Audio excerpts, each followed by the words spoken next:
Well, hello, another Picard review at Stardust City Rank. What a great name. We finally get to Free Worlds, the planet Google. Loved it. Absolutely magnificent episode. I'm really impressed with this series so far. You know, I mean, I was talking to a friend the other week when I met him in the pub, and another friend who I do the podcast with, they're not really into. There's a couple of people I know, they don't like the F-bombs being used. I think, I find it unusual when they all start, saying fuck this and fuck that. It's just a bit. I remember when it was first said in Discovery, everybody were like, fucking hell, is that what they've said? But I'm sort of getting used to it now. I think Star Trek, what I love about Star Trek, it moves with the times, and they've sort of took the attitude of how things are today. And even though, like, Picard's this, like, idealist and he's of everything that stands that's decent in life, and I do support that outlook, how he sees the world. I'm a lifelong Trekkie, and I do believe in something like about a bright future and the human race being better. But yeah, then again, there's the human flaws in characters. Don't matter, 500 years from now, people are going to be people. It's the society you live in that brings you grow up in. I don't know, but that's my sort of analysis of it. It's just that he's surrounded by these people, and there's like, each one has a bit of darkness in them, and which I find fascinating, because he's deeply flawed himself, and you get to see the pain in this. Something very nice at the end. I mean, my favourite scene last week when he went into that barn through that sign-up floor, that is his resolve, Between logic and compassion, there's resolve, and Picard has it like Kirk, that thing. And that's a good quality to have, and that's why I love him. Anyway, that's me going on about it. Just how it seems, it's just how it's a lot darker, and how it's all changed.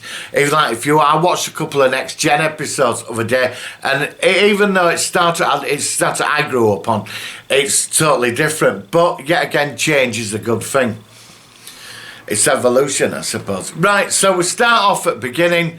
I've got to admit, I was never a big fan of Echep in Voyager. But, I thought, what happened to him? When you saw his eyeball getting taken out, and I thought, my God, is that Echep? And it was Echep. I reckon, the thing down his nose. I don't know if it was the same actor. I met him I met him in Wales at a sci-fi comedy. He was in the toilet, actually.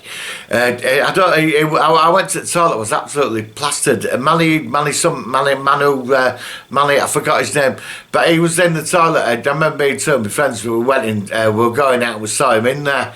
He was just getting they were getting washed and that. So, and we said hello to him. He seemed quite a nice person, but I never liked the Yi Cheb character, But she did have that paternal sort of relationship with him. She was like the mother to them. Remember that little collective she had? She loved it, didn't she?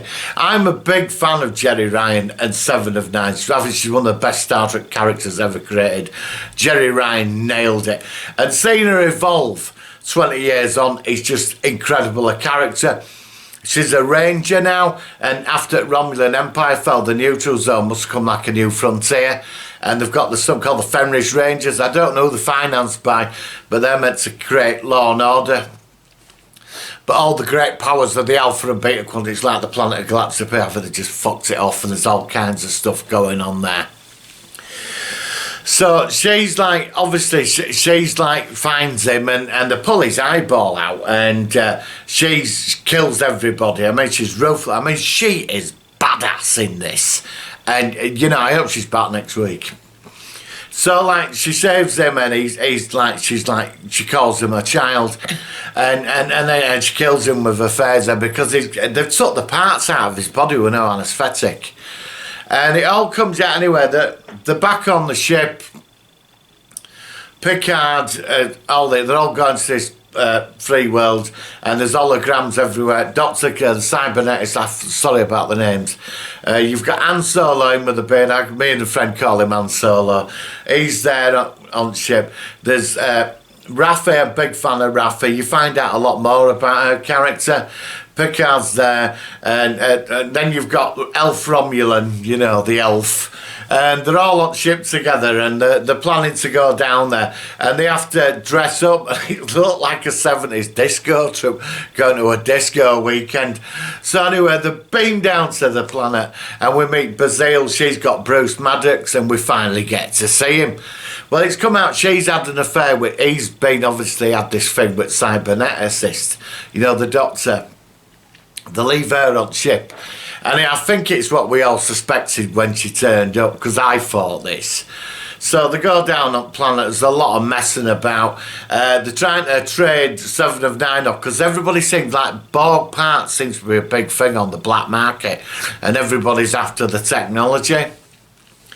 And it goes for big money, and she's got the most in her, I think because she was a kid, you know, and they go down to trade her off against to get Maddox back, but they've got a plan to get him out. Picard's this French dude, and they're all dressed in disco gear on this planet. There's this reptiloid, he can smell if you're lying, he's like one of them big thick muscle aliens, you know. So like they go down, and there's this like 7 of 9s there, and they were like they know each other, her and Bazille know each other. I think they must have been lovers in the past. And it all kicks off, and like suddenly there's a standoff. 7 of 9 grabs her by her neck, and there's all this going on. But before that, Rios beams down first, and he's going on about he's got this, you know, this Borg, and guess who we get mentioned? Mr. Quark of Ferenginar. So he's still about in the background doing his dodgy deals, which is good news to hear.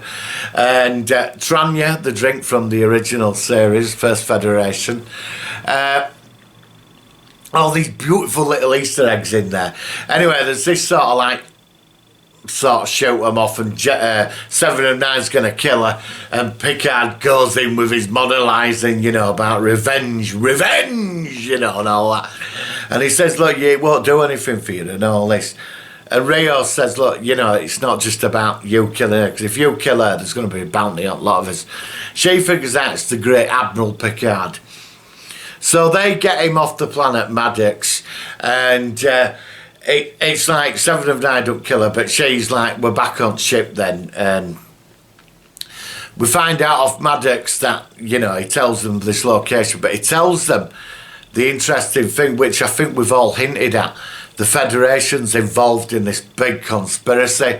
So is it Section 31? It's some arm of the Federation or Starfleet that are hunting him down. It's not just the Tal Shiar. So I think there's 2 opposing points of view with 2 political powers there.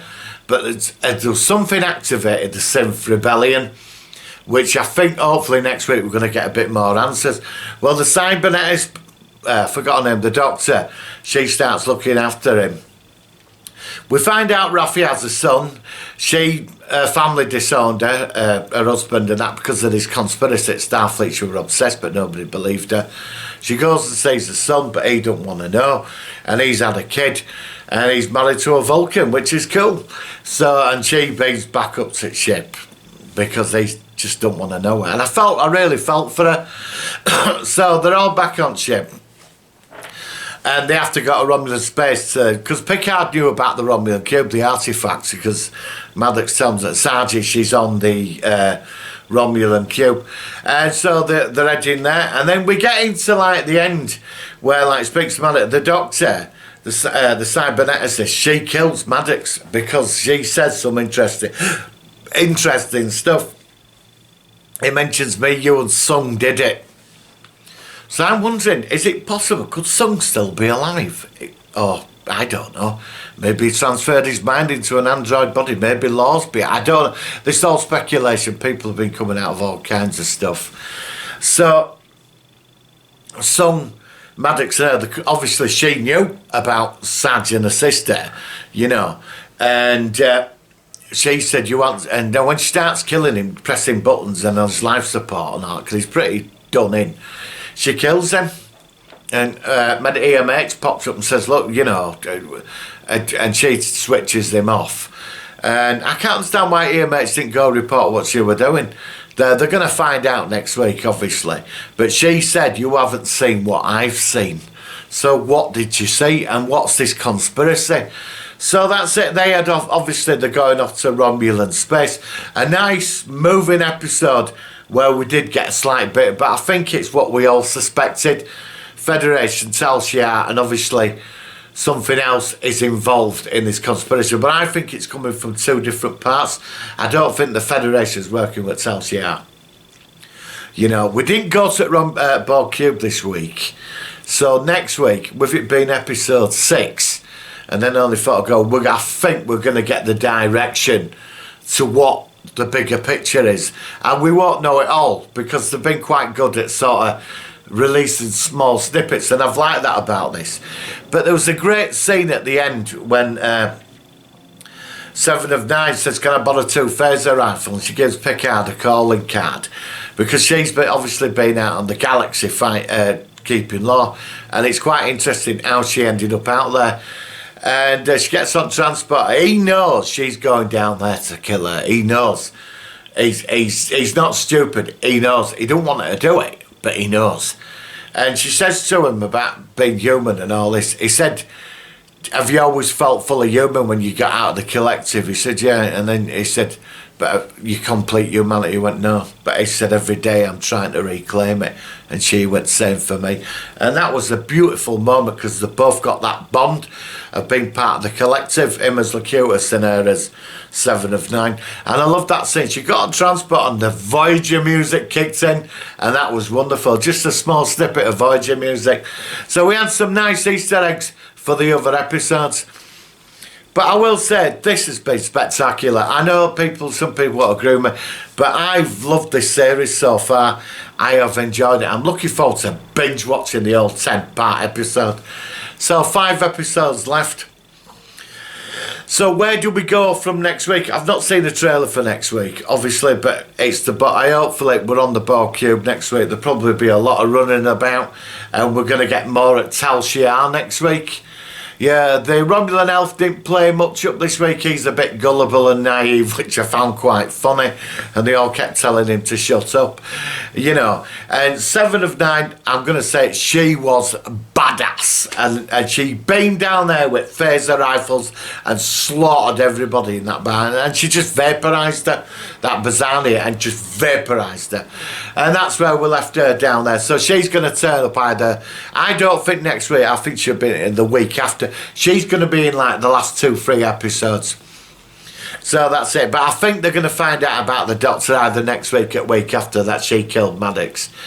So, and Raffi's in, I like the scene when Picard said we have a stowaway, and Raffi's in her own and tells him, she tells him to go away. I love Picard's character. He's so flawed as well inside, and he's still clinging to his, you know, what he believes, what the Federation, he stands by it. Like when he went into that barn, he threw that sign on that floor.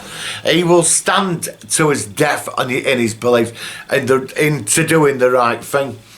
And he's bringing the crew, even when that Rio said, well, it's going to cost you twice as much going to Romulan space, and Picard's looking at him, playing on that Starfleet honour within him, and he's going, oh, all right, we'll go there.